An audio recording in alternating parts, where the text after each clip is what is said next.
Hello there, YouTube crew. I'm the real deal, and today we're going to be talking about Guy Ritchie's The Covenant. This movie is about the blood bond that forms between a U.S. Army Master Sergeant and his Afghan interpreter. Their unit is tasked with finding weapons caches and IED factories. It's filled with great action and rounded out with good chase sequences, and there's great dynamics at play with Jake Gyllenhaal's character and the rest of the cast. I quite liked how good the relationships tended to be. I mean, they knew when to throw in the conflict, but I was very surprised with how mature and developed the relationships are going into the movie. Like, you have these dynamics that, they play on a couple different levels, but they play on a deep camaraderie that's already there. Besides the Jake Gyllenhaal and Afghan interpreter, which is the core of the movie, and you see the development of it from the first meeting until the closing bits of the movie. And what the movie is really about is this major failure that the US government had when it pulled out of Afghanistan. And one of the major failures that it had, and chiefly, is that we promised all these interpreters a good working visa in the US, and so many were stiffed. And not just that, but many have been confirmed to have been killed by the Taliban when the Taliban took over. And it, it's just it was stupid. Like, how do we not take care of these men that risked their lives and their families' lives for us? It's just very unfortunate, and it should be highlighted for the mistake that it was. So the film is split in two halves. One is the development of their relationship and trust, and the second half is Gyllenhaal going out of his way to ensure they all do right by this guy because of the debt that he's incurred to him. It's just a really solid movie. I don't want to get into it more than that. I mean, it's just a good action war movie. I mean, it doesn't get too bogged down in the drama of the inhumanity of war, where it's mainly just making the point, hey, we should do right by those who risk themselves for us, right? And especially this marginalized particular group. And this is actually the second Guy Ritchie that's come out this year. The Operation Fortune was a little spy movie. It's supposed to come out a couple years earlier, but because of COVID, they decided to wait. And this is definitely the better of the two of them.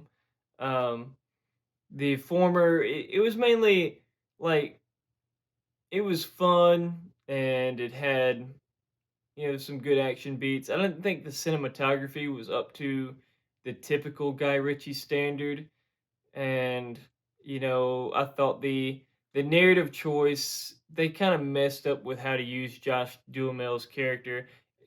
Funnily enough, similar to a prior movie, Wrath of Man, that was Guy Ritchie, and similarly, it seemed to have a decent role for Josh Duhamel, and then they're like, "Hey, let's extend it," and then they didn't really understand.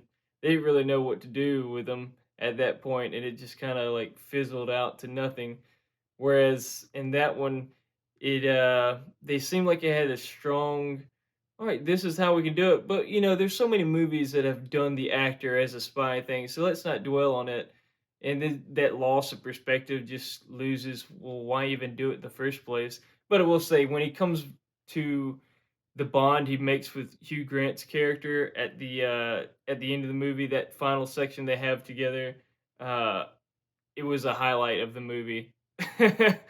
But back to the Covenant, it's very good. It's very solid.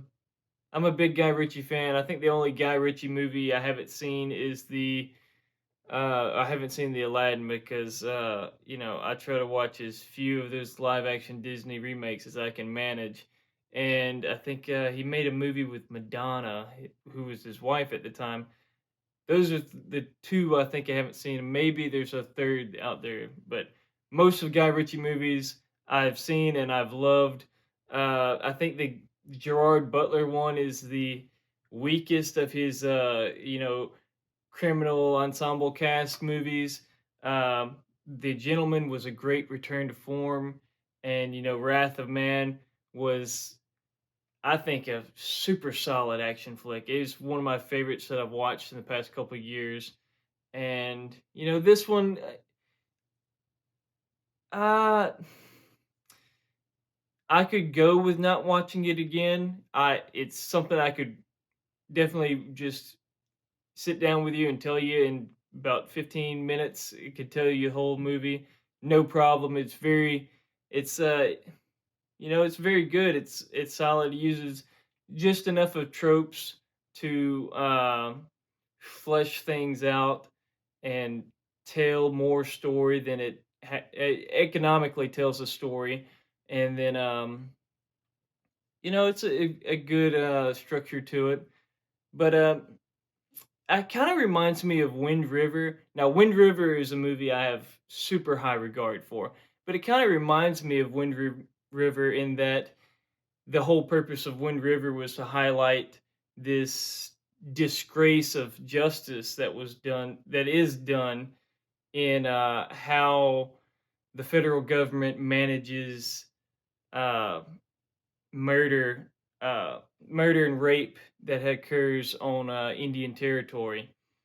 Uh, it's to highlight the injustice and why it is why the system allows for that injustice, and it makes a very great movie around that. But that's the central core concept that it's trying to teach the audience about. And whereas this one, it is the how we've let down those Afghanistani translators, and more, I mean, all those translators in that region in the two wars that we've had there.